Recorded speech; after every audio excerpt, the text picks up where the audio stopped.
Well, hello guys. This is the second of my batch of 5 motherboards that I purchased from a local store.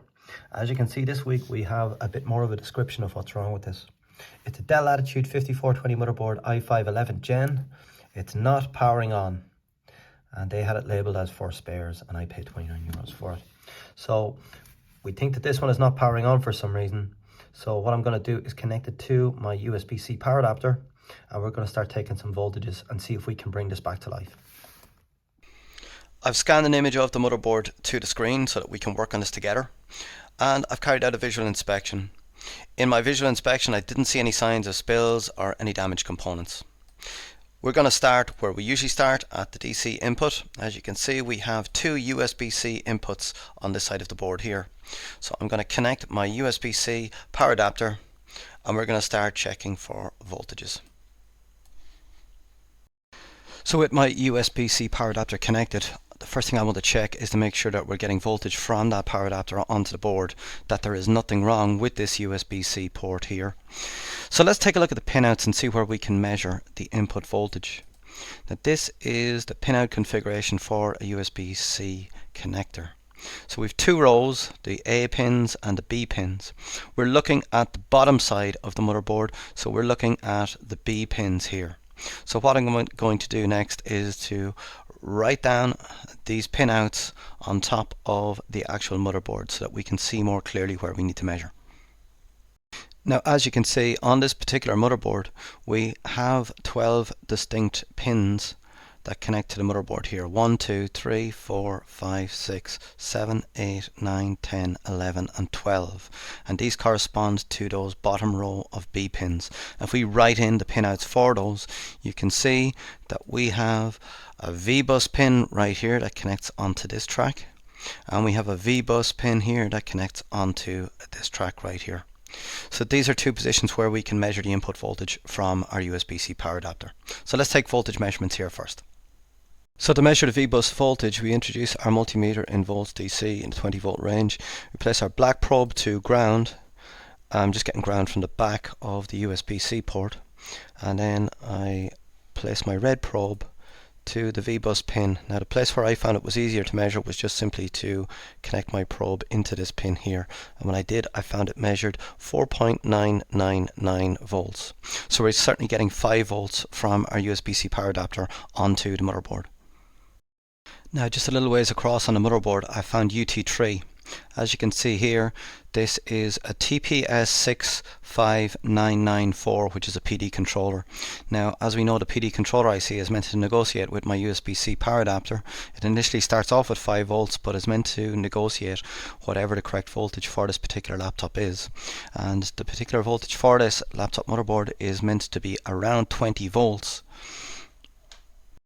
Now, as you can see, because this IC is so small, we don't have the definition that we would like, or the definition that we've been used to when working with larger ICs on previous motherboards and previous videos. But I'm just going to work with what I've got here for today. I'll see if there's any way of improving that, because we're going to have to be scanning in and drawing in pinouts for our PD controller as well into the future. The pinout configuration that I've drawn in on top of this is as follows. I didn't draw in all of the pins because the names actually won't fit on a circle this small. But as you can see, we have 3 V-bus pins here, 3 V-bus pins here, and we have 1 pin for an internally generated LDO here. So what I'm going to do is take the measurements at these pins and see if it gives us any significant information. And these are the voltage measurements that I took down. Now, first of all, what you can see is at LDO 3V3, which is connected to this capacitor right here, we measured 3.4 volts. So it does look like the internal LDO 3.3 volts is working.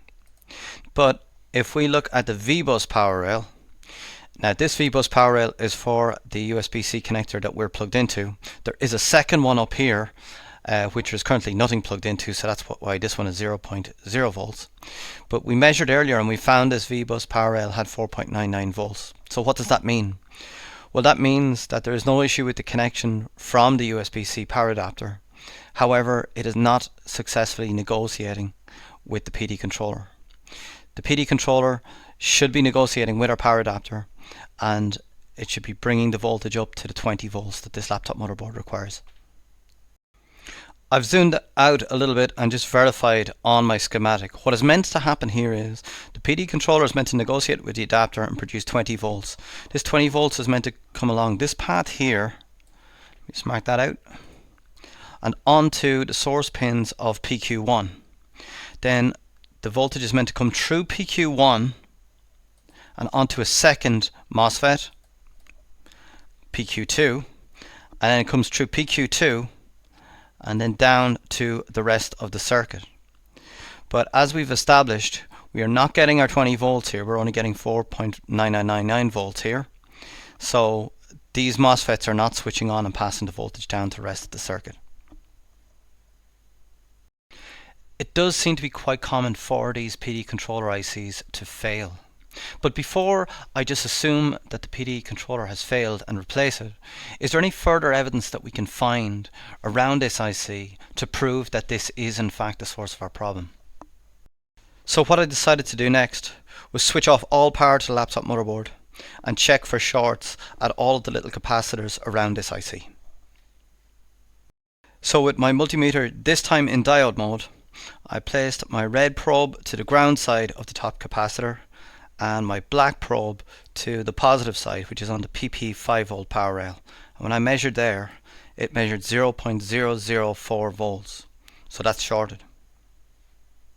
Next, I carried out the same diode mode measurement for the capacitor right below it. So once again with my multimeter in diode mode, I placed my red probe to ground and my black probe to the positive side of that capacitor, which is actually on the second V-bus power rail. And when I measured there, it measured 0.004 volts. So that is also shorted. I did remove a number of those capacitors from around the PD controller, but when I did, the short was still present. So it looks like this PD controller is in fact shorted and needs to be removed. So I doused it in a small bit of flux, and with my hot air station I gently remove the PD controller.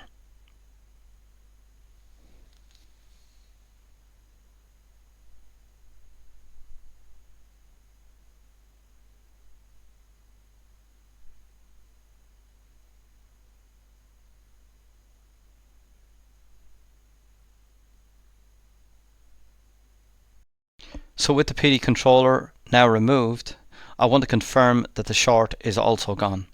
So I introduce my multimeter in diode mode again and disconnect all power from the motherboard. I place my red probe to ground and my black probe to the positive side of that little capacitor, which we confirmed earlier was on the V-bus power rail. And when I do, the reading stays at OL. So the short was definitely through the PD controller. So this is the IC that we need to order. It's a TPS 65994AD, and there are two packages of this which look quite similar. One is a BGA and one is a QFN, and as we saw, the one that I removed from this board is actually the BGA version.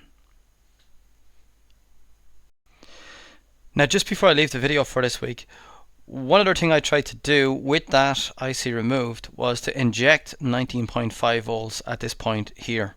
But when I did, the 19.5 volts was blocked at this MOSFET. This gate pin stayed high, so it wouldn't switch it on and it wouldn't let it through. So you can't just inject 19 volts yourself on the V-bus power rail and have this come on. That doesn't work. I also tried injecting 19.5 volts after the two input MOSFETs at the current sense resistor right here. When I did that, the VSys power rail on the battery management IC came online and measured 16.8 volts, and that was sent down to all of the other secondary circuits, but none of the other secondary circuits were enabled. But I think that at least tells me that the battery management IC is also working. And before ordering the PD controller, I checked all of the secondary power rails and confirmed that there were no shorts. So I've ordered my PD controller, and it's probably going to take about a month for it to arrive. When it arrives, I'll make a video of me installing it onto the motherboard, and hopefully that's all we need to do to bring this motherboard back to life again. Thanks for watching. I'll be back with something new next week.